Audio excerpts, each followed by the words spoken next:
Para muita gente não é explicável nem razoável que se mude tanto numa só vida e por isso para alguns é vista como uma vira-casacas. Isso se incomoda? Para já toda a gente muda, quer dizer, o Dr. Mário Soares foi comunista em jovem e felizmente mudou a tempo e mudou cedo e foi muito importante para a democracia portuguesa. Era uma ferrenha comunista, o que é que ele levou a mudar tanto?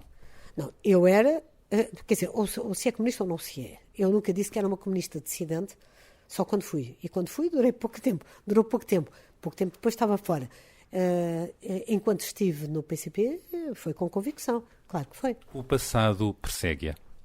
Não, eu vivo bem com o meu passado. O que me persegue é o medo de que me tirem o passado. A beleza das pequenas coisas, a beleza das pequenas coisas, que às vezes nem queres lembrar, que às vezes finges nem notar.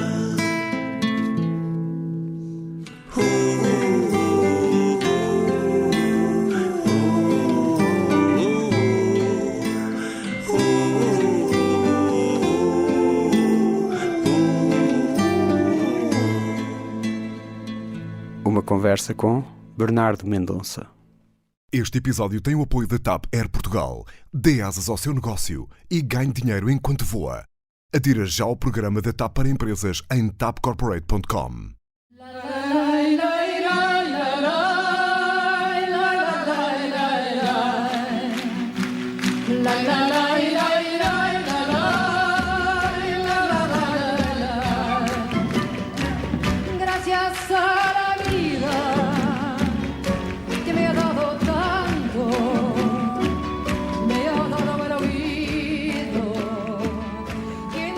A minha convidada já viveu várias vidas nesta vida e parece sempre pronta a reinventar-se. E essa é a sua força, a sua coragem, mas também a fraqueza que lhe apontam. Entrou para o PCP com 15 anos. Aos 17 passou à clandestinidade e respondia pelo nome de Teresa, o que a levou a deixar para trás a família, os amigos, a passar fome, a arriscar a vida e a liberdade. Para os comunistas era a camarada Zita, que chegou a fazer parte do Comitê Central do Partido, da Foice e do Martelo e a ser muito próxima de Álvaro Cunhal. Consta que foi a ler o romance Os Subterrâneos da Liberdade, de Jorge Amado, que Zita Seabra escolheu a política para ser a heroína da história contra o antigo regime, deixando para trás o gosto pelo balé que vinha de menina, tornando-se revolucionária e comunista ortodoxa. Isto até conhecer o arquipélago Gulag, do romancista e historiador russo Alexander Solzhenitsyn, sobre o terror dos campos de concentração e trabalho forçado na antiga União Soviética, o que a levou a pôr tudo em questão e a ser expulsa do Partido Comunista. Uma saída dramática para quem era revolucionária profissional. E foi na indústria dos livros onde renasceu e se reinventou. Zita Risse. Começou na Quetzal como editora, foi depois administradora e diretora editorial da Bertrand e é atualmente presidente do Conselho de Administração e diretora editorial da Aleteia Editores, da qual é fundadora.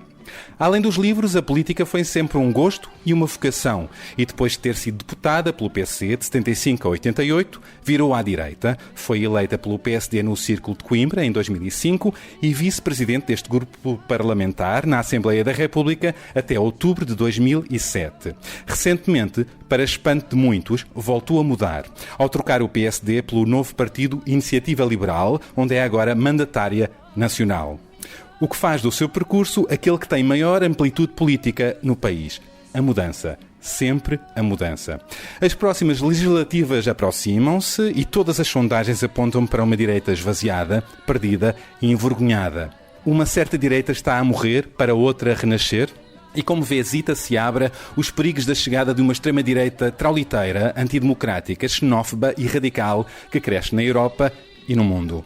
Tenho muito para perguntar a Zita Seabra sobre o seu caminho, as suas memórias e escolhas, mas certamente a sua vida não cabe num só podcast.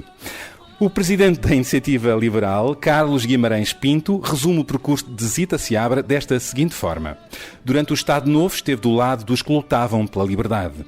Depois esteve do lado dos que lutavam por um Portugal europeu. Agora está do lado dos que lutam pelo liberalismo.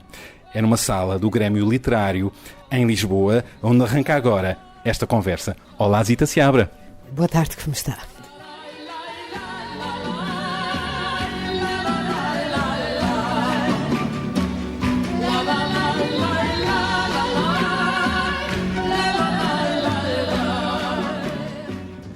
Muito obrigado por ter aceitado este meu convite. Foi um gosto estar aqui a conversar consigo. Então vamos a isto. Voltou à cena política e eu pergunto, a política continua a ser para si como andar de bicicleta, tocar piano? Nunca se desaprende e nunca se perde o gosto? Eu acho que não. Quando a política é vivida numa determinada fase da nossa vida muito profundamente, nunca mais se larga. Pode não se viver disso. Eu, atualmente, e já há muitos anos, desde que saí do PCP, que não vivo disso, mas fica sempre um interesse por aquilo que se passa no país, pelas grandes correntes de pensamento político, por aquilo que se passa no mundo, é inevitável. Felizmente que é assim. O que a leva a estar cada vez mais à direita? Começou o seu percurso bem à esquerda, depois foi centro-direita, não é? E agora está à direita do PSD. Como mandatária do Iniciativa Liberal. Eu não sei se a Iniciativa Liberal está à direita ou está à esquerda do PSD. A questão fundamental não é essa, em relação ao facto de eu ter aceito ser mandatária do Partido Liberal. É a questão exatamente do liberalismo. É o seguinte, quer dizer, nós olhando para o país e olhando para a Europa, é muito fácil de entender uma coisa que, dizendo uns números, se percebe, e não estou a dizer aqueles números que ouvimos no debate Rio. António Costa? Estou a dizer uma coisa muito simples. 1/3 dos portugueses vive, é jovem, é criança, e vive em casa dos pais, e os pais são responsáveis cada vez até mais tarde, saem de casa mais tarde, até porque os estudos se prolongam para mais tarde. Isso não é de agora. 1/3 dos portugueses trabalha, e é na população ativa, e 1/3 dos portugueses está reformado e é velho. O que significa que apenas 1/3 dos portugueses têm que sustentar os outros 2/3. Como é que se equaciona um país solidário, com afeto, numa sociedade que está assim dividida?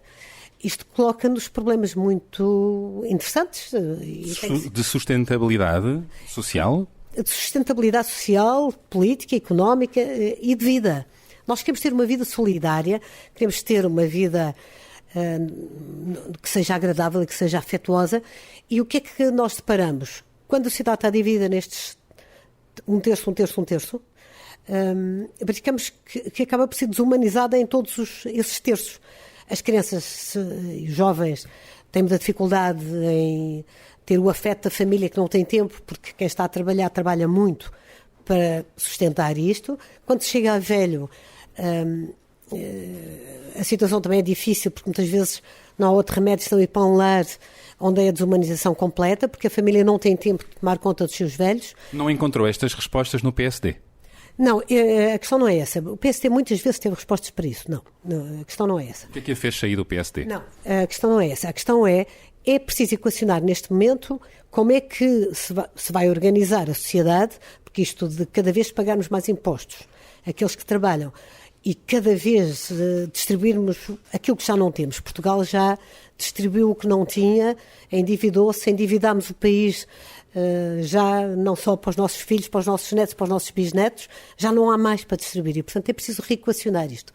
É preciso avançar para uma sociedade liberal no qual o Estado não tome conta de nós. Eu não quero que o Estado tome conta de nós, não quero que o Estado tome conta das nossas crianças, não quero que os pais tomem conta das nossas crianças. O que é que a levou a sair do PSD? Mas é exatamente este conceito. Não quero que os velhos sejam o Estado que tome conta deles e que decidam quando é que morrem. Não quero nada disso. Quero uma sociedade humana e solidária. E para isso é preciso caminharmos no sentido de parar este ciclo de mais impostos, mais impostos, mais impostos, que a certa altura chegamos aos 100% do que ganhamos para impostos. Neste momento já passou os 50% do que nós ganhamos com o trabalho para impostos. Isto é uma espiral impossível. Ora, quais são os países onde se vive melhor e onde esta espiral não existe? É exatamente os países que abriram e que liberalizaram. Olhamos, por exemplo, a diferença entre o Chile e a Venezuela. A Venezuela é um país governado pela esquerda, é um país socialista, onde se vive na maior das misérias neste momento. O Chile, deixe-me só comparar o Chile é um país pobre, não é um país rico. Abriu a sua economia, uma economia livre e de mercado, mas uma economia liberal, e hoje vive-se bem no Chile. É o exemplo do país, daquela zona onde, por exemplo, eu gostaria de viver. A maioria dos portugueses deu uma pontuação negativa à oposição de direita e está a maioria favorável à geringonça, ao governo. E há também a ideia, o senso comum de que houve uma melhoria de vida, muitos dos cortes acabaram com este governo, o ordenado mínimo aumentou, portanto há esta ideia de que houve uma melhoria com este novo governo de Costa. Houve uma melhoria em relação àquilo que foi o período da Troika, mas nós não podemos passar a vida nisto. O país não pode passar a vida a chegar a uma bancarrota, entrarmos todos numa situação de austeridade completa, hipotecarmos o futuro, porque repara, o país, como Portugal, é um dos países que menos cresce na Europa. Nós não temos um crescimento sustentável, nós temos um crescimento, já fomos ultrapassados pelas repúblicas bálticas, que é uma coisa, somos o terceiro país da Europa que menos cresce. O que é que acha desta geringonça, deste acordo à esquerda? O que eu acho é que isto é preciso equacionar e que não é uma alternativa radical, não é nada disso, mas é preciso equacionarmos que estamos numa situação, a Europa está a empobrecer. Esta questão levanta-se à Europa. A Europa não vai ser a mesma coisa depois do Brexit. Obviamente que não. Se alguém julga que sai os ingleses, isto fica tudo o mesmo. Não fica. A Europa está a empobrecer. E quando está a empobrecer, como sempre nas democracias liberais, que é o caso na Europa, vemos em regimes democráticos, encontram-se saídas. A direita portuguesa está na ponto mais baixo, provavelmente, que jamais teve. Qual é o diagnóstico da direita? Qual é o diagnóstico da direita? Está esvaziada? Está envergonhada? Parece que agora ninguém quer ser de direita, agora toda a gente é social-democrata, não é? É muito bom e é muito fácil. Parece que tem peçonha, não é? Parece que ser de direita é ter peçonha. Não, é muito fácil distribuir o dinheiro dos outros, não é? Exceto quando ele acaba. E é o que tem acontecido sistematicamente a Portugal e eu creio que chegamos a uma altura em que é preciso equacionar isto.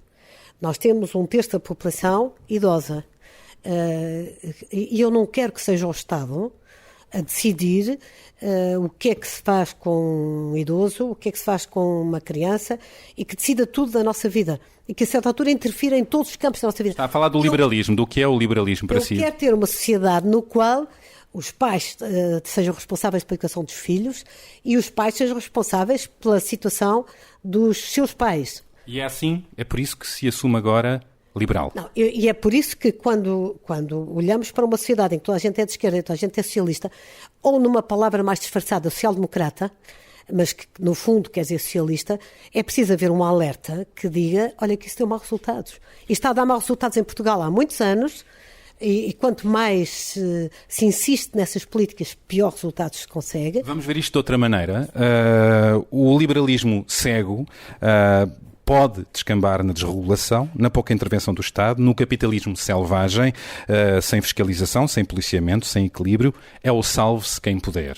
Ninguém está a falar nisso e não é isso as ideias liberais e o liberalismo de sociedades democráticas. Qual é o liberalismo que defende, então? Não, de sociedades democráticas e sociedades que têm consolidado essa mesma democracia. Não é nada. Não é disso. aquele que favorece o emprego precário, o lucro a todo o preço? Não é essa. A questão é o socialismo, tal como ele existe, e estamos a caminhar cada vez mais em Portugal, nós já distribuímos tudo o que tínhamos e o que não tínhamos. Nós já nos endividámos, nos últimos anos, o Governo teve o benefício de ter havido austeridade no anterior Governo, que nos custou muito caro, e teve o benefício de chegar o turismo após uma ligeira abertura, um ligeiro liberalismo na área do turismo. A qualidade de vida melhorou dos portugueses nos últimos anos? Um ligeiro liberalismo, uma ligeira abertura liberal no turismo. Que foi imediatamente, traduziu-se imediatamente num aumento do emprego, num aumento da qualidade de vida de muita gente, Verdade. Num complemento de reforma para muitos lisboetas, na mudança total e completa dos centros da cidade de Lisboa e Porto. Foi uma ligeira abertura liberal que este governo liquidou rapidamente. Começou a pensar e como é que a gente consegue pôr impostos no Airbnb, como é que conseguimos pôr impostos no não sei quê. Portanto, estamos, e eu quando digo este governo, digo estes governos, estamos sempre a pensar como é que vamos gerir mais impostos para conseguir aumentar as receitas do Estado, porque achamos que o Estado é uma espécie de nosso pai, com alguns laivos de ditadura em muitos aspectos, que é isso que me choca mais. Eu vou repetir Não a pergunta. É uma sociedade livre. Eu vou repetir a pergunta, peço que responda. Porquê é que deixou o PSD? Não, neste momento o PSD, eu respeito muito o PSD e acho que teve grandes líderes políticos. Eu entrei para o PSD no tempo do professor Cavaco Silva, foi um partido altamente reformador e eu espero que rapidamente volte a sê-lo. E agora o que é o PSD? Não sei, isso os militantes do PSD dirão, não sei. O que eu sei é o seguinte, não podemos continuar neste caminho que estamos. Este caminho em que caminhamos para um estrangulamento total. E está-se a ver. Não é por acaso que somos o país que cresce menos. Nós queremos que o mundo empresarial não tropece todos os dias no Estado. As sondagens dão 20% para o PSD nestas legislativas. Um PSD que já teve outros... Olha, com Cavaco Silva teve 50%, com Passos Coelho teve perto de 40%, se bem me lembro. Este é um PSD que... Não é essa. Isso é uma questão momentânea destas eleições. Não, e também, como é que elas resultam. Mas isto também tem a ver, e acho que é importante falarmos disso, há toda uma direita esvaziada de eleitores e que se assuma até como direita. Como é que vê isto? Não, a questão é esta, está tudo no centro. E quando está tudo no centro, e está tudo a gerir o Estado e a gerir as contas do Estado e a olhar para... Bom, o Serviço Nacional de Saúde está a funcionar mal, precisamos de mais médicos. Se o Serviço Nacional de Saúde está a funcionar mal, precisamos de mais dinheiro. E não a procurar encontrar soluções que a própria sociedade gera, que é muito curioso. Por exemplo, na saúde. É interessantíssimo. As pessoas procuraram completar o Serviço Nacional de Saúde com os seguros de saúde para poderem escolher o médico. E mesmo toda a gente, todos estes partidos e todas as pessoas que defendem que a questão de completamente estatização como ideologia, não são capazes de liquidar a ADSE, onde há o direito das pessoas que são da ADSE de escolher o seu médico. Como é que a direita pode recuperar? É preciso estar aberto nestas várias perspectivas, não deixar o Estado ser nosso pai e não gerir o Estado como se fosse a única saída. É preciso sair disto. E quando se chega a um ponto sem saída, que é agora a situação atual da direita portuguesa, e em uma certa medida alguma direita europeia, em democracia não há becos sem saída.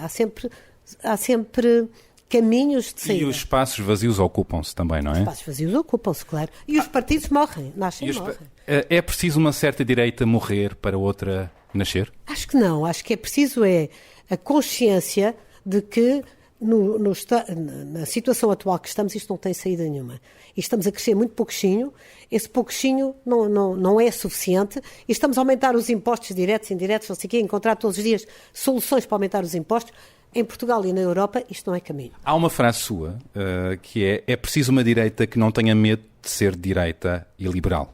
Exatamente. Mas é isso mesmo, é preciso uma direita que não tenha medo de ser direita e que não tenha medo de ser liberal. E agora parece que há uma vergonha atualmente dos partidos se assumirem de direita. Rui Rio, por exemplo, diz que não é de direita. Esse problema é dele. A questão é preciso uma direita que se assuma como direita e como liberal. Liberal em Portugal transformou-se repentinamente numa espécie de acusação, de uma espécie de uma acusação ao outro. És liberal e pior que isso, neoliberal. E a direita está em estado terminal? Está, neste momento está. Mas quando a direita ou a esquerda na Europa democrática está em estado terminal, rejuvenesce-se. Ou nasce outra, como... Está bem, mas reaparece sobre outras formas e sobre outro... Pode não ser o mesmo partido, pode não ser a mesma coisa, mas podem não ser exatamente as mesmas ideias, mas a capacidade de renascer em democracia existe sempre. Em ditadura, não. Há rupturas. Em democracia, não. Vai renascer. E neste momento já há numerosos sinais de que em muitos sítios, em muitos lados, em muitas redes sociais, em muitos Twitters, em muitos... em muitos pequenos partidos... Em muitos pequenos partidos, em muitos Facebooks, em muitos assim, se está a procurar caminhos de saída de renascimento. Sim. O que nós olhamos para o mundo como está neste momento, e tal como ele existe, e para a Europa tal como ele existe, quais são os países que estão a melhorar o seu nível de vida, a sua qualidade de vida, que estão a viver com mais solidário, de uma forma mais solidária e com mais afeto nas relações humanas. São aqueles que liberalizaram e que não têm o Estado a impor-nos padrões em que define o que é que comemos, o que é que dormimos, o que é que onde obrigatoriamente pomos os filhos na escola. Estamos demasiado controlados pelo Estado, é isso? Estamos completamente controlados pelo Estado. Pelo Estado, pelo fisco, e isso preocupa-me, porque eu prezo muito a liberdade. A liberdade em Portugal custou muito a conquistar e foi muito duro. Eu tenho muito orgulho em ter participado nessa luta pela liberdade. E este controle do Estado, em que cada vez há mais propostas, não é? Há propostas do PAN, todas elas penalizadoras e ameaçadoras. Acha o PAN, por exemplo, outro partido pequeno, mas com mais expressão do que a Iniciativa Liberal, até agora, acha ameaçador? De que maneira? Eu acho que o PAN tem sempre propostas que são propostas repressivas. Bom, ele tem trazido temas que são de agora. As questões ambientais, dos direitos dos animais. As questões do ambiente, como se fosse uma ameaça e para meter medo às pessoas. Eu acho que não podemos viver debaixo de medo. É muito justo haver questões ambientais, mas... Há que tomar medidas, não é? Quanto a isso. O medo é uma ideologia terrível. Até porque, olhando para o mundo, não é? Os países mais poluentes de todos ainda não viram uma manifestação à porta das embaixadas deles, nem da Índia nem da China, que poluem todos os dias completamente. É uma questão ideológica. Bom, neste momento o Brasil tem a Amazónia a arder com Bolsonaro, tinha, não é? Até há muito pouco tempo, não é? A devastação da Amazónia. Grande poluente Trump mundial. Também pouco ambiental, não é? Não compara os problemas de ambiente dos Estados Unidos com os problemas de ambiente da China. Não há comparação possível. Não vamos misturar as coisas. Ou com os problemas de ambiente da Índia. Aí estão gravíssimos problemas que têm que ser, inclusive mundialmente, postos em cima da mesa. Dizer, isto não pode ser. Eu acho que os problemas ambientais são reais, mas esta ideia de meter todos os dias medo às pessoas, de que o mundo acaba em 2030, ou em 2050, ou em 2052... O prazo para reverter a situação em 2030. Isto, aliás, sempre existiu, sempre houve correntes de pensamento e de seitas várias anunciando o fim do mundo logo a seguir. Quer dizer, mas não é um tema para tomar atenção enquanto cidadã, enquanto política? É um tema para tomar atenção, não como uma ideologia do medo. Porque isso tira-nos a liberdade. É óbvio que é importante o combate ao desperdício, o combate... É óbvio que tudo isso existe e tudo isso é importante. As energias renováveis, os carros elétricos, os carros sem... A poluição? Tudo isso é importante. Agora, não como uma ideologia global e de medo que nos leva a uma alternativa global e completamente contraditória, não é? Eu, quando vejo uma manifestação contra a exploração do lítio na Serra da Estrela, que eu não sei se há lítio ou não, mas estão todos de telemóvel na mão, a fotografia então não tenham telemóveis. Pois, comentou-se muito isso. Não, mas é verdade, que é isto, não é? Já agora estávamos a falar da direita esvaziada, e eu pergunto-lhe se acha que os estereótipos e a divisão esquerda-direita-centro ainda faz sentido ou está ultrapassado? Essas balizas... Há uma direita e à esquerda e isso facilita-nos a linguagem, facilita-nos até o arrumar o pensamento. Agora, é demasiado simplista, porque hoje há problemas e correntes de opinião muito mais interessantes do que isso. Há o populismo, há o nacionalismo, que são não misturar, porque mistura-se muitas vezes e considera-se que chama-se populismo ou nacionalismo, o que não é. Populismo é os partidos que transformam a campanha eleitoral numa espécie de chegou o Pai Natal e agora tiro não sei quanto da carteira e dou não sei o quê. Não dá nada. É o Estado que dá. Falemos desse perigo que na Europa e no mundo à direita está muitos movimentos, mas isto é verdade, muitos movimentos populistas, radicais, troliteiros, xenófobos, à direita e de extrema-direita, há vários países, Itália, França, Espanha... e eu pergunto se não se preocupa com a ocupação dessa direita para o espaço vazio da direita em Portugal. A única maneira, e preocupa, mas a única maneira de fazer frente a essa direita é exatamente através de uma sociedade liberal, democrática e aberta. Não é uma sociedade fechada, impondo uma ideologia socialista contra... Uma direita civilizada com mais força, então. Uma direita democrática com mais força em Portugal. Democrática e liberal, que permita um debate de ideias. Eu estou, aliás, acompanhado dos debates mais interessantes que eu vi recentemente, é o frente a frente na Câmara dos Comuns entre Boris Johnson e Corbyn, porque ali está claramente uma direita e uma esquerda, aliás, enquadrada pelos respectivos partidos. Um é do Partido Conservador, outro é do Partido Trabalhista. Prime Minister, I tell you, Mr. Speaker, what our negotiating strategy is, and it is to get a deal by the summit on October the 17th, and to take this country out of the EU on October the 31st, to get Brexit done. And what his surrender bill would do, it would wreck any chance of the talks, and we don't know what his strategy is at all, were he to take over. He's asking for mobs of momentum activists to paralyse the traffic in the name of his. What are they supposed to chant, Mr. Speaker? A sua passagem para a Iniciativa Liberal foi uma reação à geringonça? Eu não passei para a Iniciativa Liberal, eu sou mandatária da Iniciativa Liberal. Não, é sobretudo uma reação ao excesso de ideias socialistas que há neste momento em Portugal e que apanham todo o leque político. Boa parte da sua vida foi socialista, não é? Toda a gente tem medo de dizer que não é socialista. Eu saí do socialismo quando saí do PCP. Estava vacinada contra o socialismo e tenho dito isso muitas vezes. Eu não fui para o Partido Socialista, como foram muitos outros dissidentes, eu respeito, que saíram do Partido Comunista, eu respeito perfeitamente, porque exatamente não era isso que eu queria. E, aliás, normalmente os dissidentes que saíram dos partidos comunistas, há bocado falou do Solzhenitsyn, mas também do Sakharov, mas muitos outros, Vargas Llosa, por exemplo, que foi comunista novo e que agora é liberal em Espanha, foi candidato como liberal à presidência da República do Peru e é Prémio Nobel da Literatura. Isto é o percurso normal, porque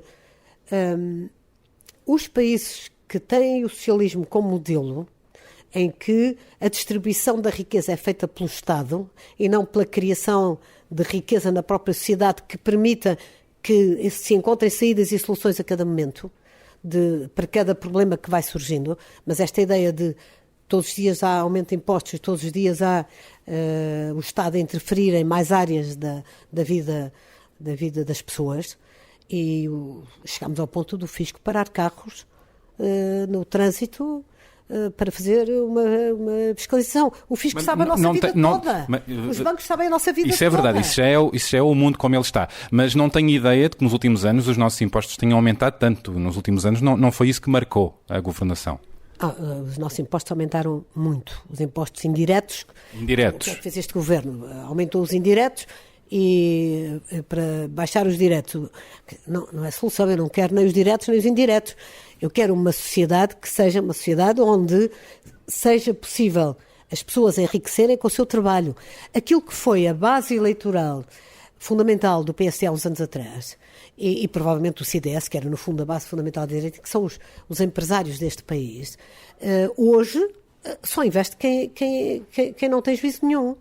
Porque é tão difícil criar uma empresa, investir numa empresa, e cria-se depois tanta dificuldade, não só burocrática, mas também burocrática, à forma como essas empresas gerem, como essas empresas sobrevivem, que é muito difícil. Por exemplo, eu vou-lhe dar um exemplo do PAN que eu fiquei espantada. O PAN caiu-lhe no goto, não é? Não, quer dizer, mas é que o PAN faz em grosso aquilo que os outros fazem em fininho, não é? Portanto, ainda não tem experiência política para saber que aquilo não se diz assim e se disfarça. Não é? Eles não disfarçam e dizem... Uma das coisas importantes em Portugal foi que começámos a produzir azeite. Ainda há pouco tempo eu atravessei o interior do Alentejo de automóvel e fiquei muito contente de ver tantos olivais que produzem azeite. Não, uma crítica enorme, mas estamos a dar cabo de não sei o quê. Não, nós precisamos de produzir aquilo que comemos. Não podemos continuar no caminho em que estamos, é preciso parar. E, portanto, é preciso alternativas. Eu penso que a Iniciativa Liberal, provavelmente, é um primeiro passo para, pelo menos, que a questão se discuta em Portugal. Há uma tradição histórica, nós tivemos, vem do século XIX até agora, não passou pelo Salazar, que era um regime completamente antiliberal, como sabemos. Já lá vamos. Como sabemos. Quero ir a essa parte da nossa história. Claro. Mas estamos perto das legislativas e eu pergunto-lhe o que é que espera dos resultados? Uma maioria absoluta para o PS? Eu espero que, pelo menos, se crie uma situação que permita que o país perceba que este não é um caminho a seguir. Eu acho que Isso vai se traduzir como? O que é que espera dos resultados? Eu não estou muito otimista em relação aos resultados. Há bocado eu dizia que o otimismo é o ópio dos parvos. Eu não estou muito otimista. Quer dizer que espera uma maioria absoluta de António Costa para António Costa? Não sei se tem maioria absoluta ou se terá que fazer alianças com a geringonça que deu esta situação que hoje estamos a ver. Que não gostou nada, não é? Sei que não gostou nada do resultado da geringonça. Claro que não. Eu dou-lhe outra área. Falámos há bocado da saúde e do seguro de saúde no ensino. No ensino. É fundamental. Este governo acabou com o ensino privado. Ainda este ano, há muito poucos meses, fechou um dos colégios mais espantosos que nós tivemos sempre em Portugal, que era o Colégio de Sernás. No sítio onde eu tenho a Aleteia, que é Ióbidos, portanto ali ao lado nas Caldas da Rainha, havia um colégio particular que era ótimo, onde toda a gente que trabalhava na empresa, e naquelas empresas todas, tinha os filhos.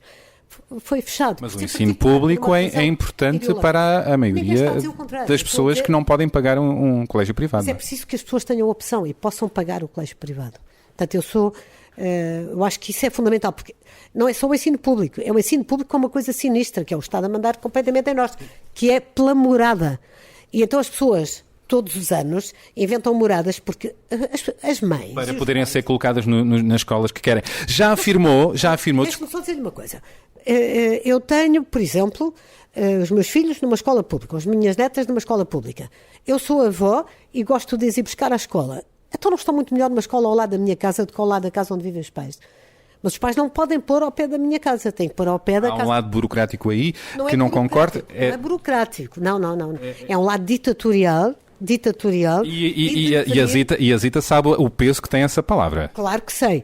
É impositivo, o Estado decide em que escola é que eu ponho os meus filhos e as pessoas têm que mudar de casa, o que não é uma coisa fácil em Portugal.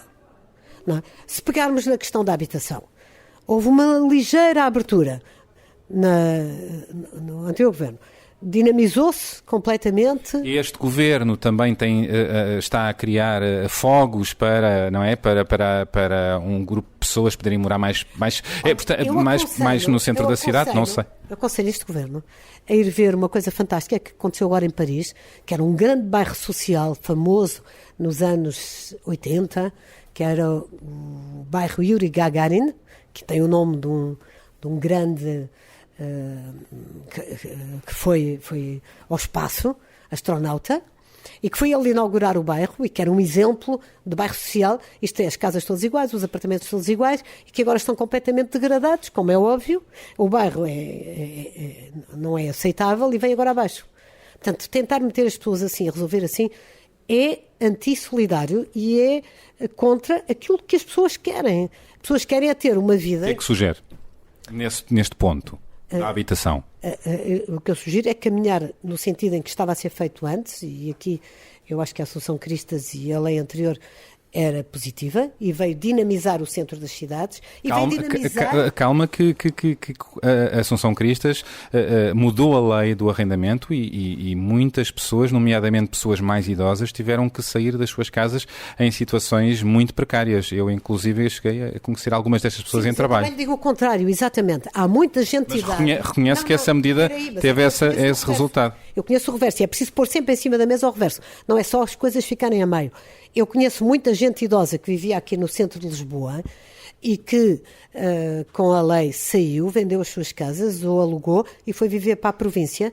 Isso está a dinamizar a província que está deserta. Tudo tem o outro lado, não é? Completar-lhe a reforma. Tudo tem o outro lado. Importantíssimo complemento de reforma. Voltemos à geringonça para resolver esta parte. Já afirmou que Cunhal nunca formaria uma geringonça. O Partido Socialista tem que escolher entre o bloco revolucionário, como diz, ou o bloco, ou outro bloco, o bloco da reação. Da reação. Da direita. Ora, o Partido Socialista já escolheu o seu campo desde sempre. O Partido Socialista é um partido de esquerda. Quer instaurar em Portugal uma sociedade socialista, portanto uma sociedade sem classes, mas em liberdade, mas respeitando os direitos do homem, mas através da democracia e do consenso popular majoritário. Não fará uma revolução, nem irá para um socialismo que transforma este país numa ditadura. E o que o Partido Comunista deu provas durante estes meses é que quer transformar este país numa ditadura. E existem imensos exemplos históricos que são conhecidos. Cunhal não formaria uma geringonça, não. Porquê? Porque esta geringonça foi feita na seguinte base. O PC é, sobretudo, um partido sindical. O PCP transformou-se, sobretudo, num partido sindical e, portanto, foi uma forma também de sobrevivência para o próprio PCP. Não foi uma forma direta de interferência e para o governo foi uma maneira de tentar conseguir que não existissem greves. Enganou-se porque então as pessoas... A sociedade é muito mais rica sempre nas suas soluções do que o que pensam os estatistas. Foram formar sindicatos que não são da CGTP e que são sindicatos à parte da CGTP e foram contestar o movimento sindical pagando espanto e repressão de António Costa e de outros membros do governo da geringonça. Muito bem. Falemos das enormes mudanças na sua vida ao longo dos anos. Passou da estatização pura para o liberalismo, não é? Isto é renascer em vida. Não, quer dizer, é renascer, é neste sentido, que uma pessoa é jovem e quando vive na ditadura, como eu vivi, de Salazar e de Marcelo Caetano, com 3 guerras coloniais a acontecer, com uma sociedade perfeitamente, que os filmes eram cortados, a maior parte dos filmes nem sequer chegavam a Portugal, os livros eram proibidos, andávamos com os livros todos por baixo da mesa. É uma sociedade contra a qual se tem que lutar, obviamente, e eu para mim dá-me uma grande alegria ter participado e ter lutado pela liberdade em Portugal. Tenho uma enorme satisfação nisso. Foi duro, claro que foi. Foi 6 anos de clandestinidade. Quantos? 6 anos. 6 anos. Uau! Para muita gente não é explicável nem razoável que se mude tanto numa só vida e por isso para alguns é vista como uma vira-casacas. Isso se incomoda? Para já toda a gente muda, quer dizer, o Dr. Mário Soares foi comunista em jovem e felizmente mudou a tempo e mudou cedo e foi muito importante para a democracia portuguesa. Mas muitos outros exemplos, quer dizer, as pessoas ao longo da vida... Eu acabo de entrevistar Pacheco Pereira, claro, e muitos da extrema esquerda. Claro, e muitos outros. Eu tenho muitos amigos, aliás, que nos encontramos regularmente e até brincamos com isso, porque eu era da UEC, eles eram PCP-ML e os outros eram PCP de ML e os outros eram da OC. Mas pronto, falemos de si. Era uma ferrenha comunista. O que é que ele levou a mudar tanto? Não, eu era... quer dizer, ou se é comunista ou não se é. Eu nunca disse que era uma comunista dissidente, só quando fui. E quando fui durou pouco tempo. Pouco tempo depois estava fora. Enquanto estive no PCP, foi com convicção. Claro que foi. O passado persegue-a? Não, eu vivo bem com o meu passado. O que me persegue é o medo de que me tirem o passado. E foi por isso que eu escrevi o Foi Assim. Porque muitas vezes... A sua autobiografia em que fala dos tempos em que foi comunista. Claro, em que explico o que é estar na clandestinidade, o que fiz, o que não segui, que explico o que foi a minha vida. Não é nada autojustificativo. Foi assim. Portanto, foi assim que eu vi. E quando me tentam retirar esse passado e me vêm dar lições de democracia, quem nessa altura... quando isto doía, quando se podia ser preso, ou se tinha que ir para a clandestinidade. E é da minha geração, não estou a falar das gerações posteriores, mas da minha geração. E não deu por nada. Isso não magoa-me. Portanto, a minha preocupação é, não, eu estava lá quando isto doeu. E se isto voltasse a ser uma ditadura, eu voltava lá. Voltava a lutar naquilo que fosse mais eficaz contra uma ditadura e pela liberdade. A liberdade é a coisa mais importante que há na vida.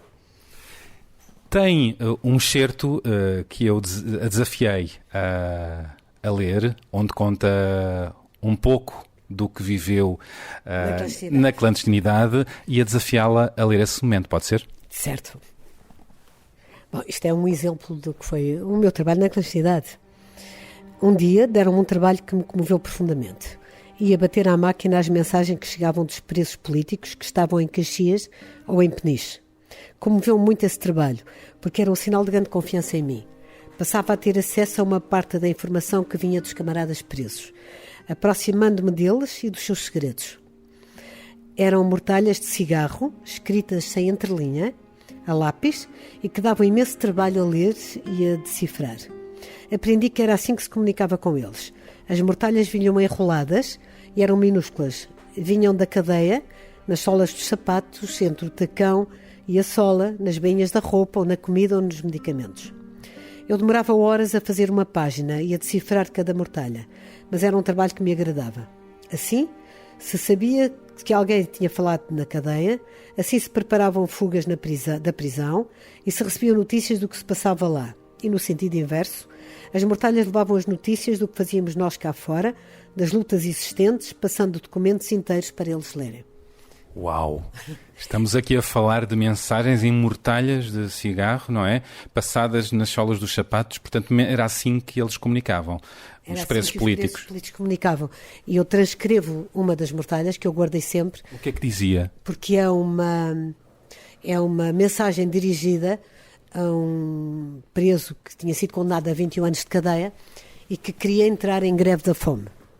E a greve da fome já tinha acontecido com o anterior militante e dirigente do PCP, Militão Ribeiro, que ele esteve em greve de fome até morrer. E então era uma indicação de que não entrasse em greve da fome porque a PIDE podia deixá-lo morrer e não adiantava nada, não era...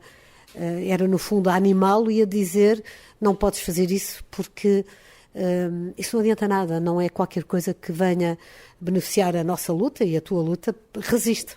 Entrou aos 17 anos na clandestinidade, não foi? Muito nova. Já fiz 18 anos na clandestinidade, sim. Foram tempos muito duros, não?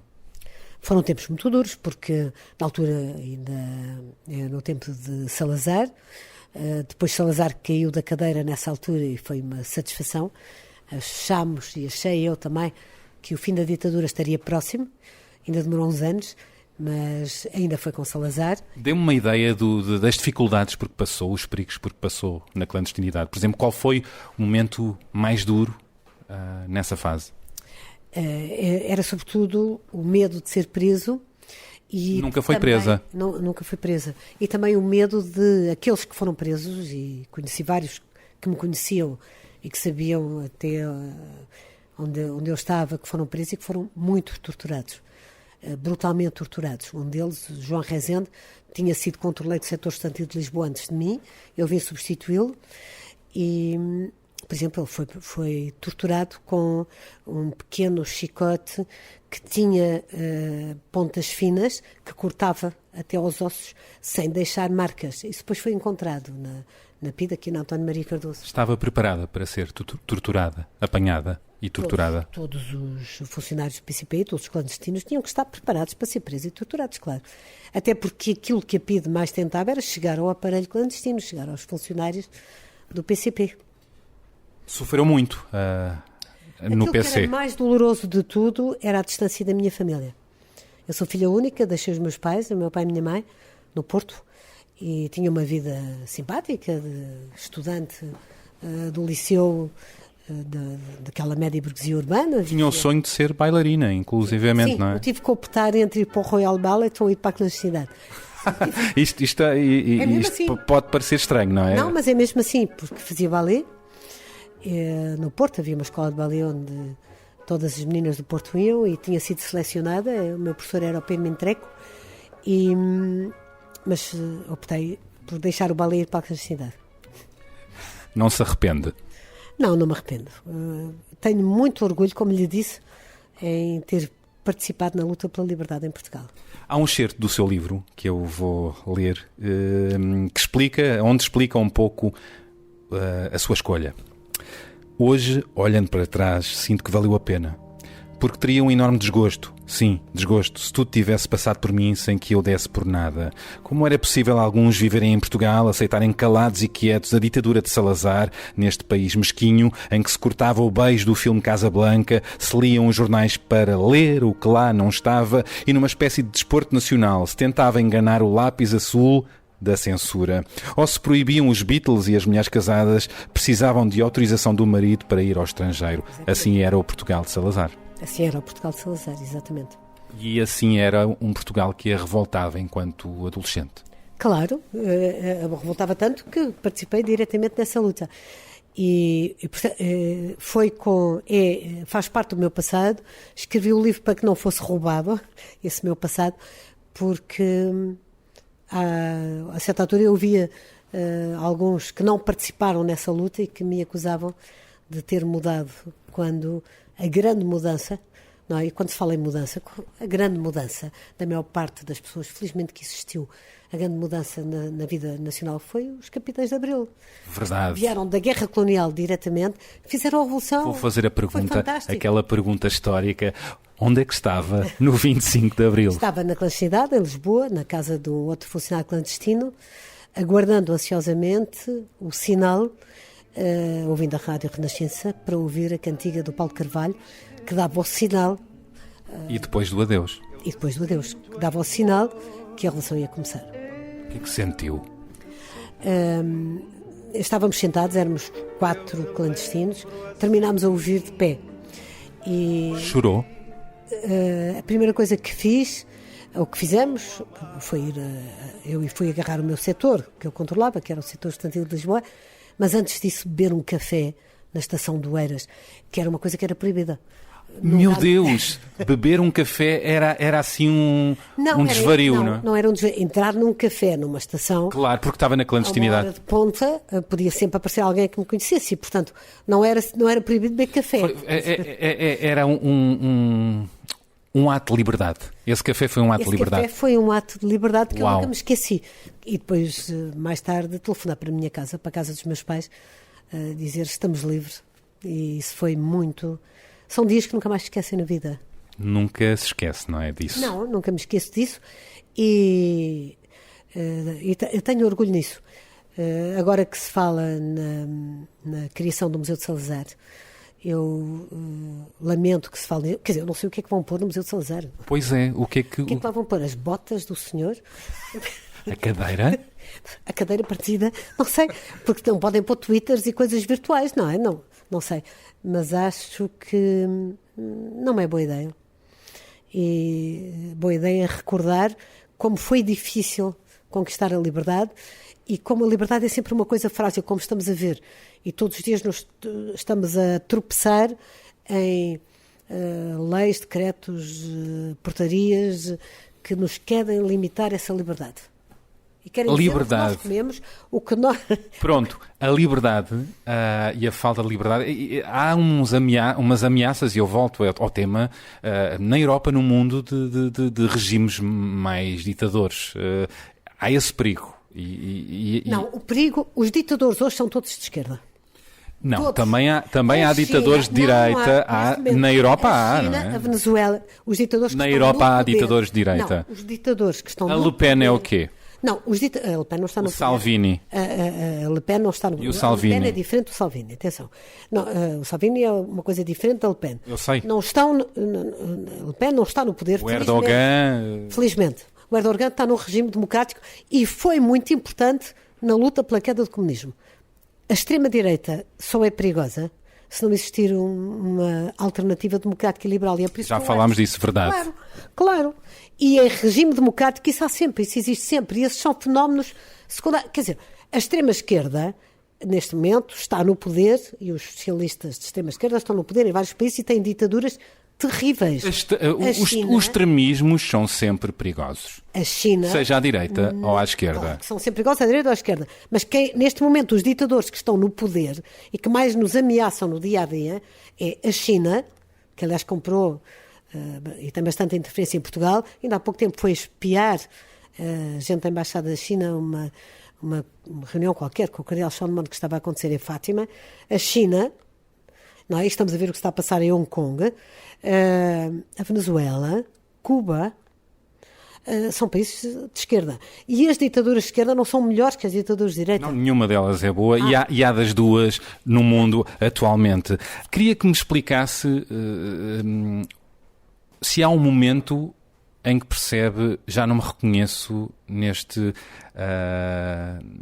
regime comunista. Foi no tal livro, o Arquipélago de Gulag? O livro contribuiu para eu consciencializar, quer dizer, eu acho, e aqui obviamente me critico, demorei demasiado tempo a seguir ao 25 de novembro, devia ter percebido... Havia uma cegueira vermelha em si? Havia, claro que havia. Demorei demasiado tempo a perceber que não estava bem ali. Porque se eu me orgulho da luta pela liberdade antes de 25 de Abril, também acho que antes devia ter percebido... Porque não desconhecia aquelas realidades que se passavam, não é? Claro que não. Mas ignorava, eram detalhes? Não, para os comunistas e para a esquerda não são detalhes. Alguém ignora o que está a fazer o presidente da Venezuela, o Maduro? Alguém ignora o que fez Che Guevara, que matou... participou direta e pessoalmente nos fuzilamentos em Cuba de homossexuais, dissidentes... E então como é que continuou? Como é que a Zita continuou enquanto comunista? Explique-me como é que é o processo, não é? Porque é que continuou sabendo que o seu regime estava a fazer isso em vários países? Mas hoje toda a gente sabe o que se passa na Venezuela. Mas explique-me nessa altura porque é que continuou. Explique-me o seu raciocínio. O meu raciocínio é uma coisa chamada superioridade moral dos comunistas, que impede as nossas vítimas são vítimas justas porque estão a conspirar contra nós. Pensava assim? Pensava, claro, como pensa todo comunista e como hoje pensam os chineses, não é? Como hoje pensam os cubanos ou como hoje pensam os venezuelanos e quem os apoia. Atenção, e quem os apoia. Não é que não se saiba. Não é que não se saiba, eu sabia o que se tinha passado na República Checa, o que se passava na RDA, o que se passava na União Soviética. Mas valores mais altos se levantavam, digamos assim. Mas quando se está numa ideologia, como a ideologia comunista, as nossas vítimas não são vítimas. Aliás, as vítimas do comunismo ainda hoje não têm nome. As vítimas da Venezuela ainda hoje não têm nome. As vítimas dos chineses que estão a perseguir, eu não estou a falar só de Hong Kong, que estão a perseguir minorias. O que está a ser feito pelos chineses aos muçulmanos em campos de concentração na China, que os obrigam as meninas a casar com os chineses para acabar com os muçulmanos, a casar. Como é que se faz como é que faz as pazes? O mundo ocidental passou a vida a dizer, não, o importante é negociar, o importante é termos lá empresas. Quando escreveu o seu livro, estava a prestar contas consigo própria, com o seu passado, a fazer as pazes com o seu passado? Estava a fazer as pazes. Não é um livro de raiva, já não é. Já tinha passado essa fase, a fase de fazer contas. É um livro para não me tirarem o meu passado, não é? Para dizer, eu fui assim, é para não... Apesar de não se orgulhar de tudo. E, aliás, tanto que eu não tenho praticamente nenhuma maldade no livro contra outros, não digo nada de vida privada de Álvaro Cunhal, não digo nada de vida privada de ninguém, portanto eu faço um ajuste. Álvaro Cunhal foi muito próxima, que foi o seu herói durante muitos anos. Claro que sim, não era possível ser Partido Comunista sem ter como herói Álvaro Cunhal. Como é que se recorda dele? Tem as duas facetas. Um dirigente político de firme vontade, mas ao mesmo tempo, quando penso que seria ele estar no poder, é fácil perceber que não seria diferente do que aconteceu na República Checa ou na RDA. Tem tanto de herói como de vilão? Exatamente. Tem tanto de herói como de vilão, claro. Como qualquer dirigente comunista stalinista. Sei que enquanto controleira também era dura, muito dura. Mas eu nunca fui, quando estive no comunismo, estive mesmo. Quando comecei a ter dúvidas, saí. Não é? Saí com Gorbachev e quando saí. Não é? Saiu... Há um dissidente famoso que diz que dissidente é como a gravidez, ao fim de 9 meses sai-se. Não se pode parar. Uma grávida não pode dizer agora fico nos 5 meses da gravidez, não me dá jeito que a criança nasce. Mas era implacável enquanto controleira, era dura. Claro que era. Então, eu Por era exemplo, uma dirigente comunista. Isso podem outros falar mais do que eu própria. Mas sem qualquer espécie de dúvida que fiz tudo aquilo que fazia parte do que devia fazer. É uma desonestidade intelectual a pessoa dizer que foi comunista, mas eu sabia que aquilo Mas era mansa, certo, não é? Não estava tudo certo, não era bem assim. Não é verdade. A sua saída não foi fácil, a sua expulsão não foi fácil e está com um sorriso. Não foi, não é? Não foi, tive um julgamento no Comitê Central, eu saí 3 vezes, não é? Primeiro fui expulsa do Barro Político, depois do Comitê Central, depois do PCP. Acusada de aburguesamento, de fácil. frequentar a Versalhes, de se vestir em boutique, tomar café, ser burguesa, não é? Mas foi muito mais fácil do que outros, não é? A dissidência em Portugal era um país livre e democrático, tinha como Presidente da República o Dr. Mário Soares, que muito me apoiou nessa altura. Mário Soares apoiou-a nesse momento. Muito, e estou-lhe muito grata por isso. E, portanto, era o que era. Cunhal foi implacável consigo. Cunhal, pelo que sei, chegou a dizer-lhe: nunca mais vais ser nada na vida. Cunhal também disse isso, sim. Porque normalmente estava habituada a que assim acontecesse. Que alguém que saísse como dissidente, sobretudo se fosse dirigente do PCP, ficava com a sua vida profissional bloqueada, com a sua vida pessoal bloqueada. Isso aconteceu mesmo no tempo da ditadura. Tentaram assassinar o seu caráter e o seu futuro. Repare, não foi bem assim porque já tentaram, mas em Portugal é o que é, não é? Se fosse em Angola tinha-me acontecido provavelmente o mesmo que aconteceu à Cita Valdes, que foi fuzilada. Não estávamos aí, portanto, não é assim. Mas teve muita dificuldade em prosseguir a sua vida. Sobretudo, um momento um bocadinho dramático para quem dedicou a vida inteira a uma causa que depois lhe cai aos pés. É sobretudo isso. Como é que foram os tempos seguintes? Foram ótimos. Foram ótimos. Mas difíceis? Durante um tempo foi muito difícil, depois foi ótimo. Muito difícil porquê? Foi muito difícil porque eu não sabia fazer nada, era revolucionária profissional. Mas a partir daí, 3 filhos ótimos, um marido fantástico, os meus pais com um imenso carinho, muitos amigos de braços abertos, inclusive alguns que eu não via há 20 anos e que depois retomei a amizade. Foi ótimo. Reencontrar a liberdade é muito bom. Concorda com a frase: as pessoas saem do PC, mas o PC não sai das pessoas? Em alguns casos, sim. É a diferença entre ex-comunistas e ex-comunistas e pessoa que deixou de ser comunista. Porque há pessoas que saem e ficam sempre ex-comunistas, ficam sempre com o papel de vanguarda introvertido na cabeça. E a Zita? Não. Onde é que se encontra aí? Não, é uma questão... o PC saiu... Saiu completamente. Com a qual eu vivo bem, é indiferente. Mas há uma forma de ser estruturada, uma rigidez, uma procura pela perfeição, uma forma de trabalhar, de pensar que aprendeu no comunismo? Claro que se aprende e há coisas que nos marcam depois para a vida, não é? Por exemplo? A organização. Por exemplo, organizar a minha vida profissional, etc. Aí o PC está em si, de certa maneira? Não está. Não está neste sentido, quer dizer, não tem nada a ver com aquilo que era... Sabe que quando se sai de uma dessas, não é? A pessoa depois... É muito fácil adaptar-se à vida livre. Durante um tempo eu olhava, saí da cidade, durante um tempo ainda olhava para trás, para as montas, para ver se vinha a ser seguida, mas rapidamente se perde esses tiques, não, de maneira nenhuma.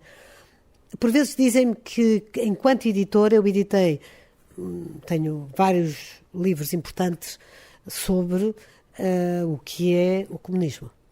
E tive na Quetzal, na Bertrand e na Aleteia.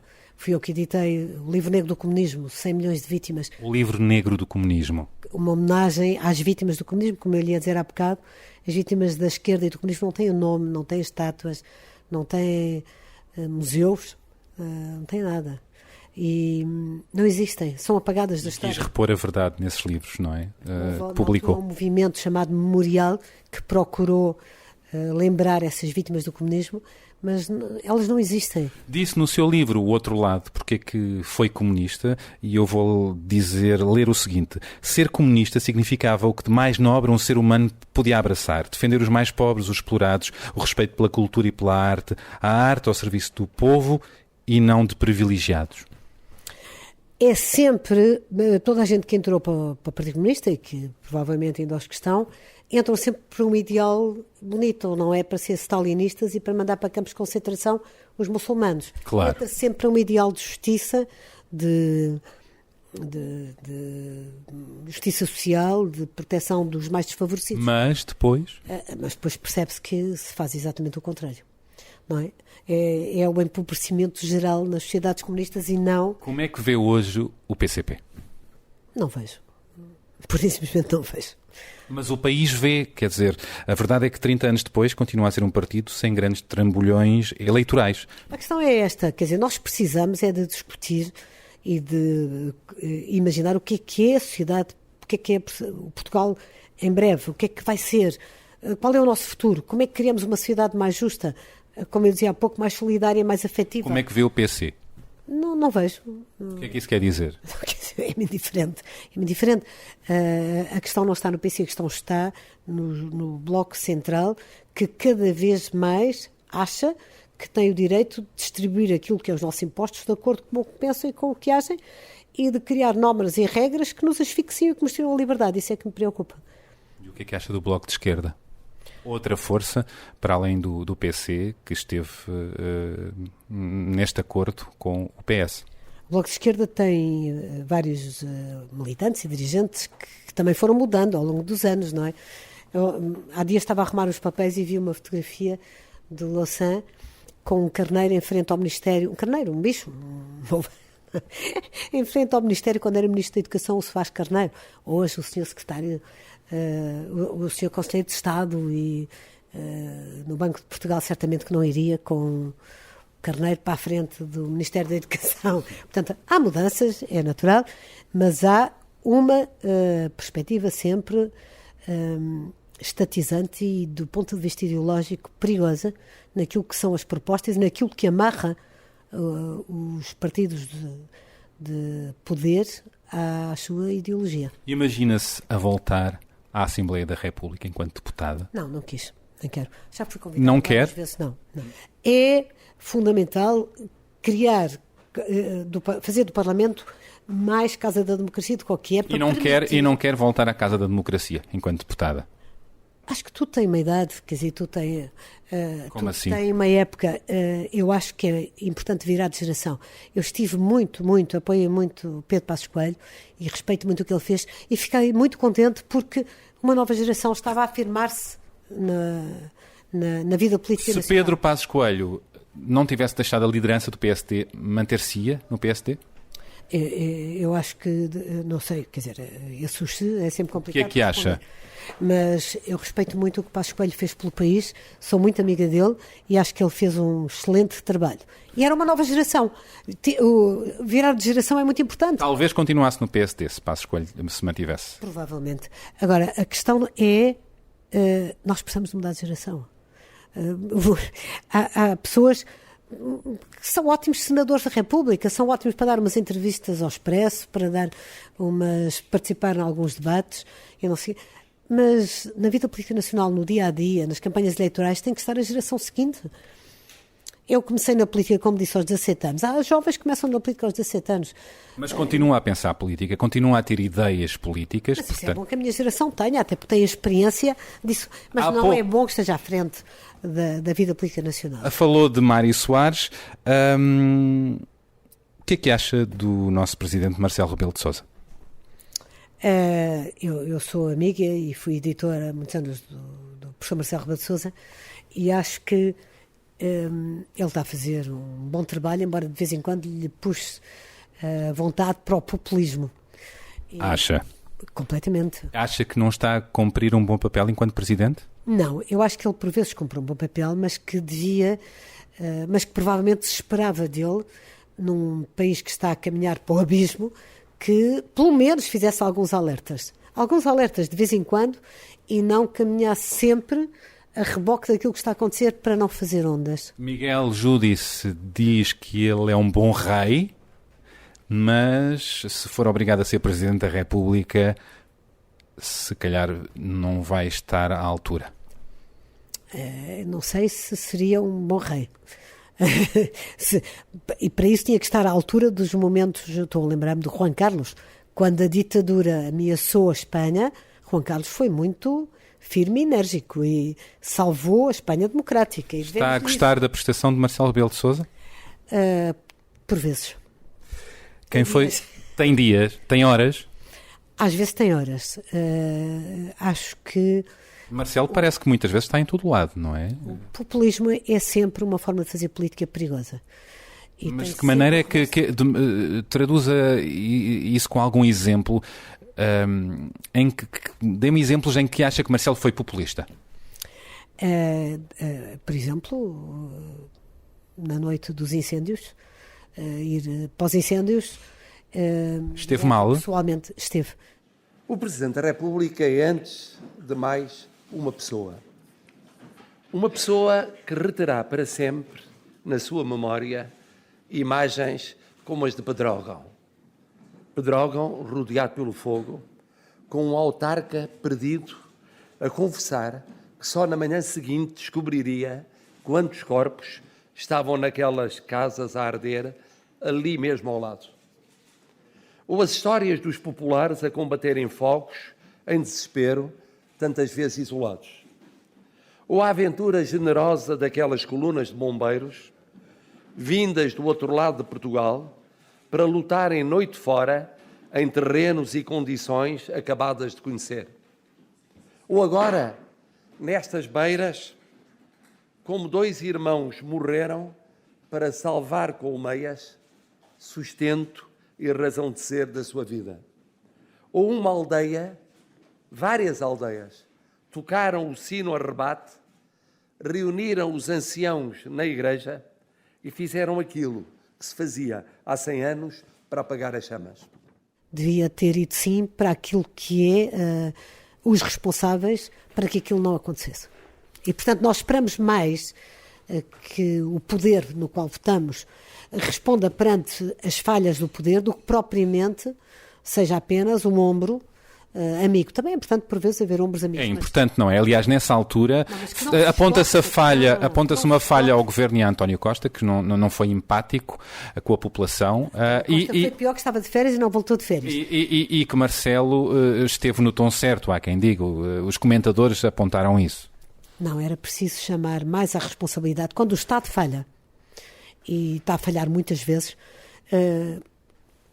é importante que haja da parte do Presidente alguma palavra que cause um sobressalto nacional e que não seja apenas uma explicação que nos permita perceber o que o Governo está a fazer. Quem foi o nosso melhor Presidente da República? Para mim, Cavaco Silva, sem hesitar. Ele vinha de Primeiro-Ministro, foi um fantástico Primeiro-Ministro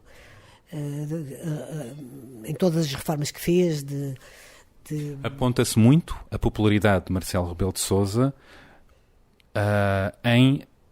pelo facto de ter sucedido Cavaco Silva.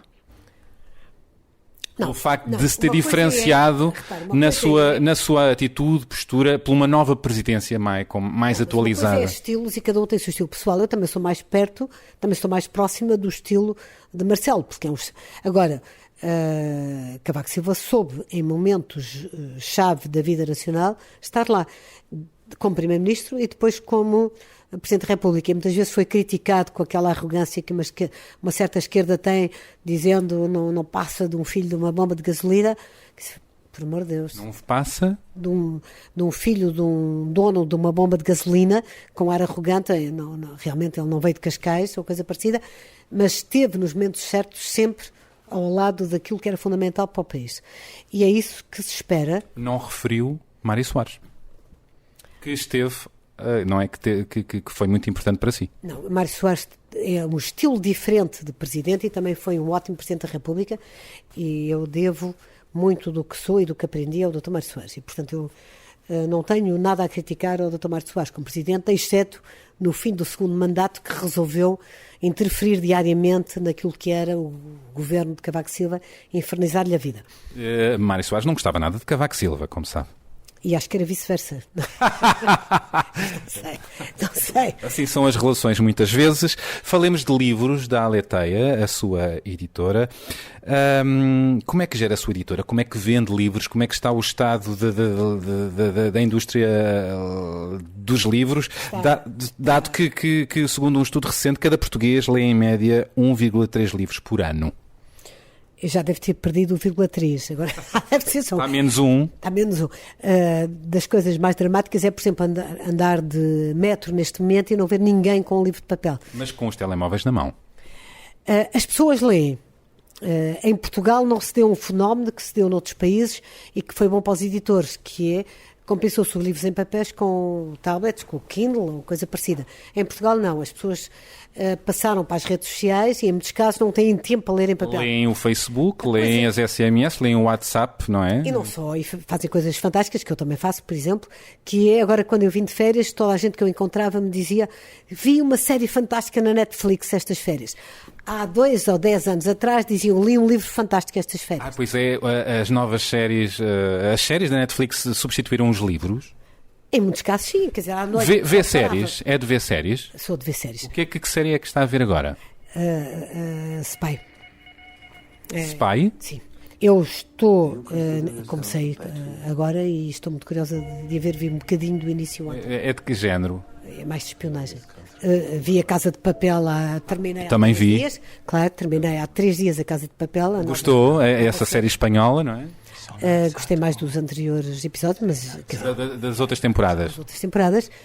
Mas uma série espanhola, não é? Um assalto a um banco e todas as peripécias. Depois com aquela cantiga fantástica do tempo da resistência italiana, que eu ainda hoje sei a letra de cor. Sabe trautear? Bella Ciao. Claro, todo o revolucionário profissional aprendeu Bella Ciao. Consegue trautear um bocadinho? Eu sou péssima a cantar, não me atrevo. Trautear. Nem isso. Só como quem fala. Bella Ciao, Bella Ciao. E se io muoio da partigiano, oh bella ciao, bella ciao, bella ciao, ciao, ciao. E se io muoio da partigiano, tu mi devi seppellire, e seppellire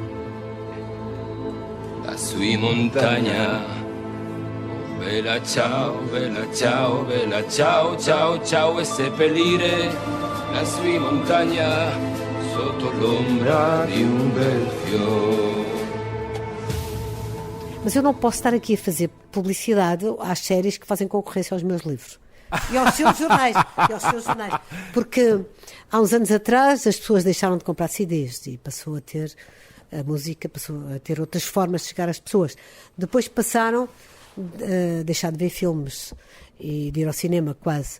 Numa das campanhas, nos livros, numa das campanhas da sua editora, citou Erasmo de Roterdão com a seguinte frase: se tiver pouco dinheiro, compre livros. Se sobrar algum, compre comida. Vive também um pouco de utopia? Ser editor é completamente utópico. Eu tinha um amigo e sócio que dizia que era como ter um detalhe de carne de porco na Arábia Saudita. Não se vende. É mais ou menos isso. Não, quer dizer, é difícil.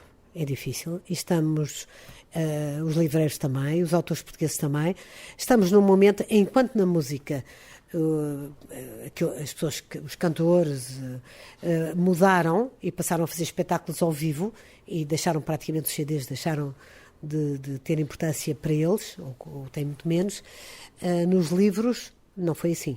E não está a ser assim. Então? Portanto, estamos mundialmente a sofrer as consequências disso. E já se deu aos livros mais populares, mais literatura light? Sim, editei muita literatura light. O problema é que agora não há público que compre, quer dizer, diminuiu muito o público que compra a literatura light, que fazia, do ponto de vista comercial, a nossa felicidade. Editou o livro Maria Vieira no País do Facebook. Permita-me, a atriz já defendeu publicamente que é defensora acérrima de Trump, de Bolsonaro, que é anti-imigração, e pronto, e apontam-lhe muitos tiques racistas, homofóbicos, isto se for ela a escrever, porque também se aponta que não é. Publicou o livro de Maria Vieira porquê, por exemplo? Primeiro, quer dizer, o grande inimigo da democracia não é o Trump, Trump é presidente dos Estados Unidos, foi eleito pelos americanos e com grande probabilidade vai ser reeleito. Para os democratas, às vezes há a ideia que não existe, que não é verdade, quer dizer, e faz parte dos partidos, não é um fenómeno exterior, é republicano. E correspondeu a um momento muito concreto da América. Mas revê-se em Trump? Não. Eu não estou revê-se nesta... Porque eu sei que é... Estou só a olhar para aquilo que está acontecendo na América. Mas não se revê nesta América de Trump. E que está a chegar à Europa. Não se revê nesta América de Trump. Não me revejo na Europa, na América da Hillary Clinton. Não.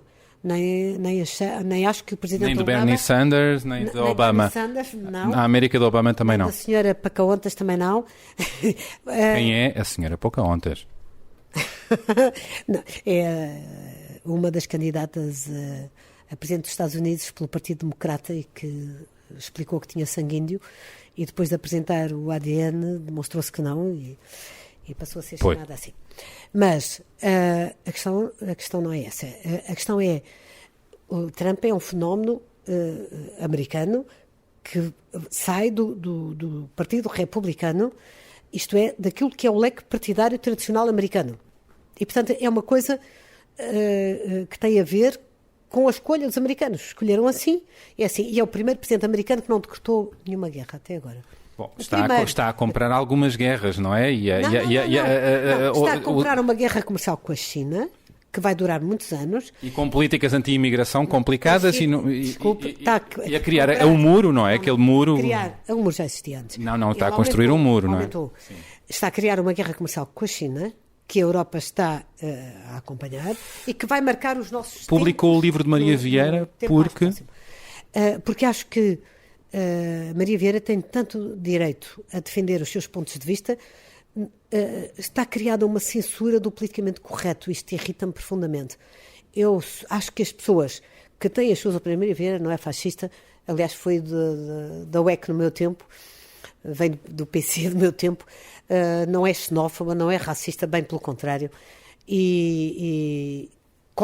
Alguém que não está dentro daquilo que a comunicação social, ou alguma comunicação social, mais o politicamente correto acha que não se pode dizer, é logo classificado de xenófobo, racista, fascista.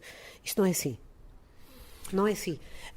E misturar, por exemplo, o perigo que o Trump eu só convido quem quiser a ler muitos dos posts de Maria Vieira, cada um fica com a sua opinião. Claro, e eu também convido muita gente a ler os posts do PAN.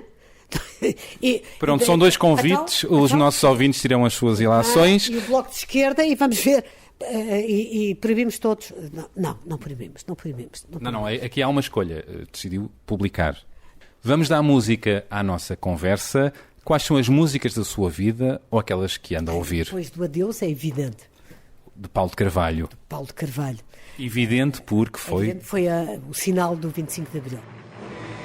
Saber quem sou, o que faço aqui,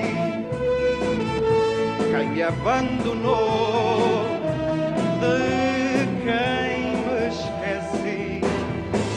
Perguntei por nós, quis saber de nós, mas o mar não me traz tua voz. Mas antes disso, uma música que me marcou é As Baquianas Brasileiras, de Héctor Villa-Lobos. Foi um bailado que eu dancei. Eu dancei na RTP. E no São João do Porto. Sim. Passou na RTP? Passou na RTP e no São João do Porto. E que nunca mais esqueci. E ainda me dá, por vezes, alguma lágrima no olho quando ouço As Baquianas Brasileiras, que é muito bonito. E muito bem cantado, é muito bonito. Vamos ouvir este tema.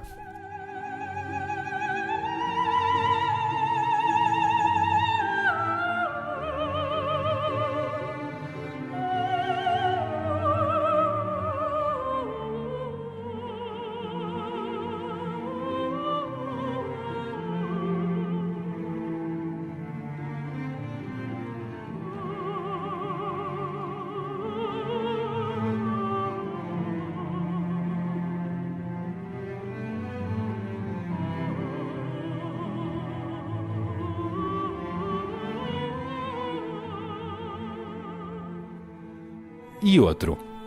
Do tempo atual, eu diria qualquer fado do Camané. Eu gosto muito do Camané. Somos dois. Somos dois.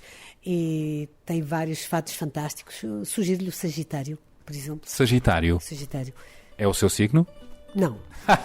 Aliás, eu não tenho. Não é uma questão que me. Não sou supersticiosa. Mas é um Gatos tema. pretos, signos, escadotes e não sei o quê, não me perturbou a vida. Não. É um tema de que gosta muito, o Sagitário. É um tema de que eu gosto muito, sim. Vamos eu gosto ouvir. muito da voz de Camané e já fui ouvi-lo ao vivo várias vezes. E vamos ouvir o Camané. Vamos. Se foi Deus que quis assim, nem tu sabes, nem eu sei. Mas tenho-te presa a mim por tudo que não te dei. Mas tenho-te presa a mim por tudo que não te dei. Se eu te desse o que tu queres, quem sabe se nesse dia, depois de tu me prenderes, eu nunca mais te prendi. E se me queres como sou, não me queiras prisioneiro. E se me queres como sou, não me queiras prisioneiro. Não te daria Que maravilha, o Camané. que dou. Fado, é um estilo de música de que gosta ou é por ser Camané? Não, eu gosto de vários dos jovens fadistas atuais, há várias ótimas, a Carminho, a Ana a Bobone, há vários que eu gosto muito e que também vou ouvir sempre que possível, e acho que eles vieram renovar o fado e trazer novamente o fado para as gerações. Parecia uma coisa velha, arrumada, já ninguém ligava, só as pessoas da minha geração e mais velhos, e agora não, está por aí. Álvaro Cunhal já foi um herói para si? Tem algum herói hoje? É mais na ficção do que propriamente na realidade. Quem é na ficção? Nos filmes e nas séries. Há algum? Há vários. Dê-me um nome. Quer dizer, eu não lhe vou dizer da Casa de Papel o Álvaro Morte, não é assim que... Sim, não sim. vou dizer O professor? O professor, porque ele é exatamente quem é responsável pelo assalto do mal, banco. pelos maus. Quer dizer, é um bocado Robin dos É um Bosques. anti-herói, não é? É um bocado Robin dos Bosques, porque ele depois distribui, tira notas do céu e tudo nos dirigíveis, não é? Verdade.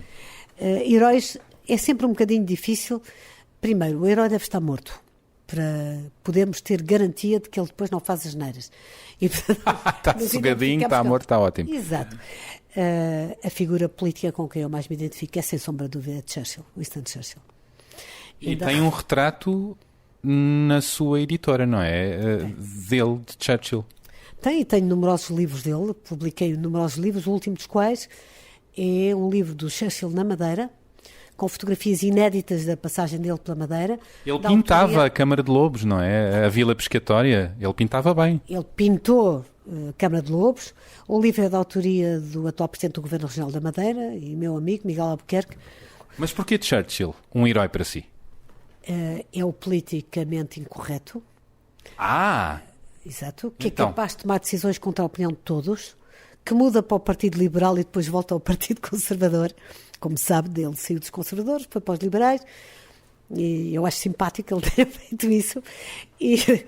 Mas é um político determinante porque é capaz de, num momento em que toda a gente o aconselha a negociar com a Alemanha, decidir o contrário, e com isso ter uma intervenção decisiva para garantir o fim do nazismo e O Holocausto. o fim do nazismo, do Holocausto e o restabelecimento da democracia liberal na Europa continental. Não só em Inglaterra, na Europa continental, onde os ingleses morreram muitos. O que é um dia bem passado para si? É um dia com as minhas netas na Tem praia. quantas? Três netas, só tenho meninas. Na praia. Tem 3 filhos, não é? 3 filhos e 3 netas. Na praia, brincando com elas, não há coisa melhor do que uma pessoa divertir-se com os netos. É fantástico, aí é que é um renascimento. É um renascimento. Aí é um renascimento completo. Agora tive a sorte dos pais de 2 das netas, nem o pai nem a mãe, poderem ir levá-las no primeiro dia de aulas e fui eu. Uau! Foi fantástico. Quando os pais se distraem, nos deixam um espacinho às avós, é a coisa melhor que há na vida. Brinca a quê com as suas netas? A tudo o que posso imaginar. Por exemplo?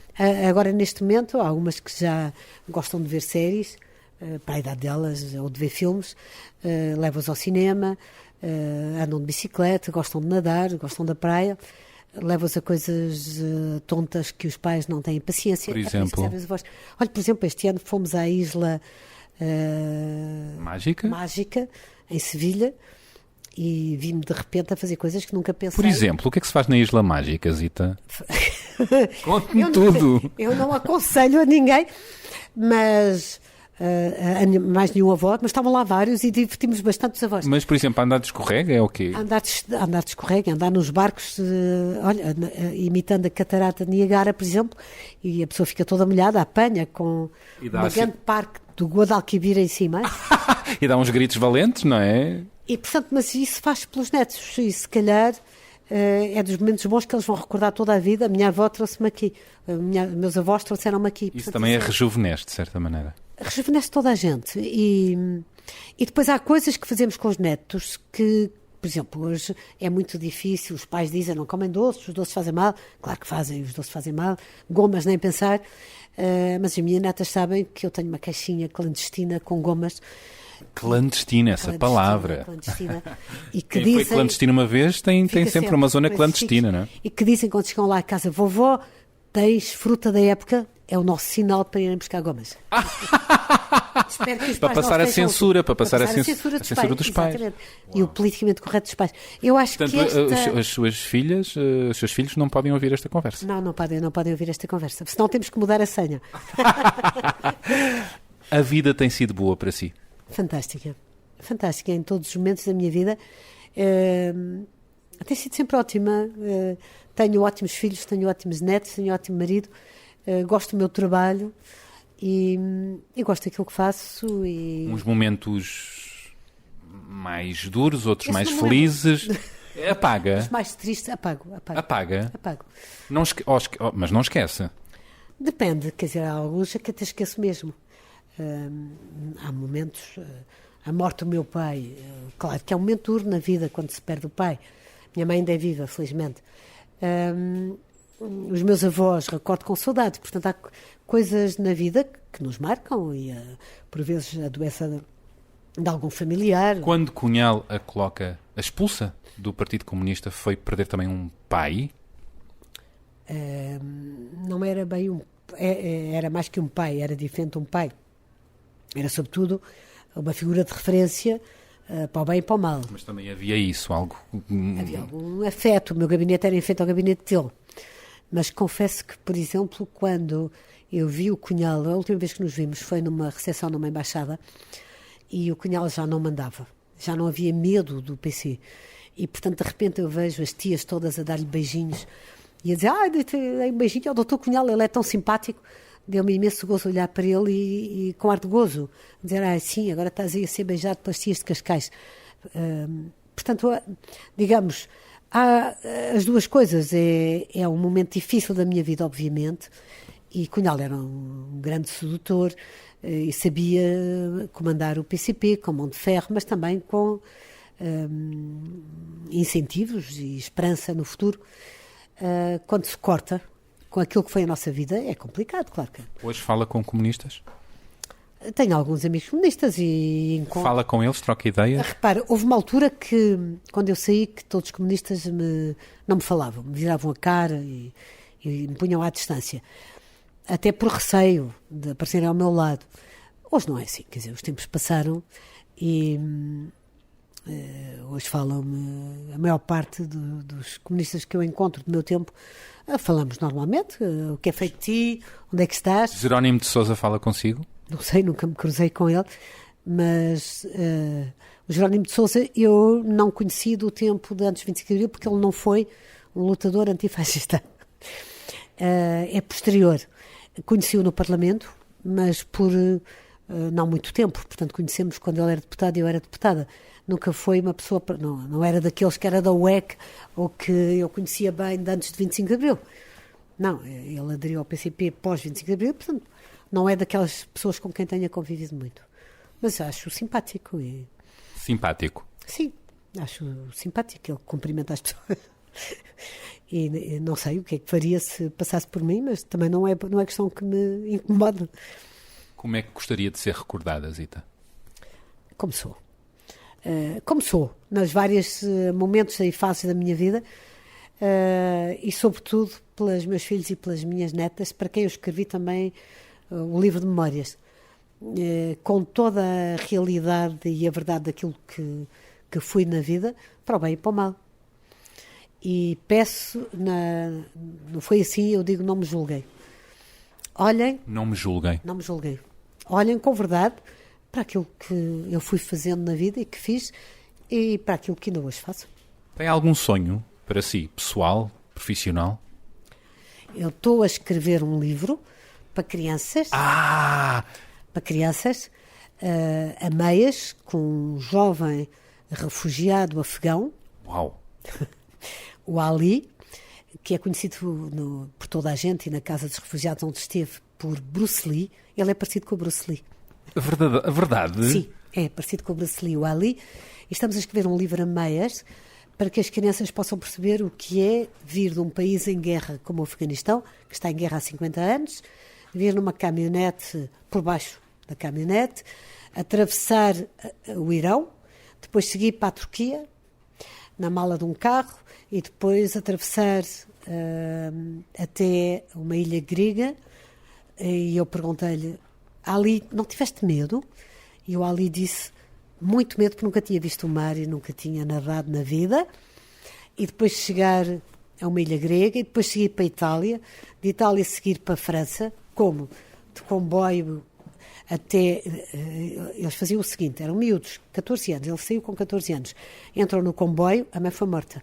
Entram no comboio e depois apanham o comboio até o revisor do comboio os pôr na rua. Aí saem na rua do comboio na estação e esperam por outro. Uau! E vão andando assim até Paris. Sobrevivência pela vida. Até Paris. Em Paris, viver debaixo de uma ponte. Depois apanhar comboios da mesma maneira porque lhe disseram que em Portugal podia viver. Depois estar preso no CEF, no aeroporto do Porto. E finalmente ser entregue à Casa de Refugiados de Lisboa, de Chelas, onde eu conheci. Paula, estou arrepiado. Eu conheci Passou por muito, não é? Que idade é que tem o Ali? O Ali agora tem 19 anos e agora já saiu da Casa de Refugiados de Crianças, onde eu conheci, porque eu moro perto, e uma manhã eu ia passear o meu cão e encontrei o Ali ferido, a chorar, eram 7h30 da manhã. Ferido? Tinham-lhe aberto a cabeça com um copo, Quem? numa rixa entre refugiados, o que também acontece, também em casa também pode acontecer, de vez em quando claro. Partem a cabeça uns aos outros, e depois, desde aí, o Ali e eu somos amigos. Ele tem feito as feiras do livro sempre da Aleteia, agora esteve em Belém, está felicíssimo, tem uma selfie com o Sr. Presidente da República, e divulgou logo a selfie para todo lado, teve logo telefonemas, não é telefonemas, WhatsApps, explicando que a foto era fantástica. E agora eu espero que o Ali rapidamente, não tem documentos ainda, apesar de estar em Portugal há 5 anos, e eu espero com este livro contribuir para o sonho do Ali, que é ir ao Afeganistão. Então é a madrinha do Ali, o Bruce Lee. O Ali é mesmo um refugiado de guerra, não é um imigrante. O Ali fugiu de uma guerra que mata no Afeganistão há 50 anos. E ele espera um dia poder regressar ao seu país em paz. Esperemos que isto aconteça e que a sua vida seja mesmo algo agora bastante melhor, com a nossa ajuda, não é? Todos nós podemos fazer alguma coisa, não é? Acho que sim. Ajudar estes meninos que vêm sozinhos e que vêm sem ninguém que os apoie, sem família, sem ninguém, é muito importante. E eu gosto imenso do Bruce Lee. Este Bruce Lee, este Ali. Este Bruce Lee, exatamente. E não há que ter medo da diferença do outro, do distante, não é? A partir do momento que um refugiado é integrado, é legalizado, é apoiado, eu acho que há uma... E encontra um trabalho. Há uma integração que se faz naturalmente, que é, aliás, o mesmo o problema é a integração conseguir os documentos. O Ali ainda não tem isso, não é? Exato. Mas teve muito bem na Casa dos Meninos Refugiados no bairro da Bela Vista, no jardim, no Parque da Bela Vista, e que tem um bom ambiente, de vez em quando bulham, como é natural. Claro, mas há muitos preconceitos, não é? Em relação aos refugiados e alguma empatia e solidariedade é importante, não é? Há muito, por vezes há até medo, há ideia que a diferença faz, vem sabe-se lá de onde, e o importante é saber acolher de braços abertos como se acolhe um familiar que chega. Fomos assim acolhidos em França quando emigrámos, acolhemos assim os retornados quando eles vieram, e também é importante acolhermos estes meninos que chegam desta maneira e desta forma. Mas também é importante outra coisa. Que é o que a direita extremista não quer. Mas também há outra coisa que é importante. Também é importante saber impedir o tráfico e a escravatura de imigrantes. Isso é outra história. Que é outra história. Completamente diferente. Nada a ver com a história dos refugiados, não é? São coisas completamente diferentes. Não confundir. Os sírios, não confundir. Os sírios, os afeganos, é uma coisa completamente diferente. Porque eu também acho lamentável o que se faz com a ideia é um tráfico de escravos. E isso é dramático. Hoje, em Portugal, há muita gente que está a ser acolhida. Por exemplo, na Madeira, estão a ser acolhidos exemplarmente os venezuelanos que chegam. Claro que é mais fácil. Outra tragédia, não? Claro que é muito mais fácil. Claro que é mais fácil. Porque a Madeira tem essa a ligação à Venezuela. Eu acho que é importante acolher, é importante saber receber, e tenho tido uma boa experiência com o Ali, por exemplo, na Feira do Livro toda a gente o acolheu, em Belém também. O Ali fica logo amigo de toda a gente. O nosso Bruce Lee... É nesse Portugal que acredita, um Portugal solidário, humano. É este Portugal que eu acredito, sim. Obrigado, Zita.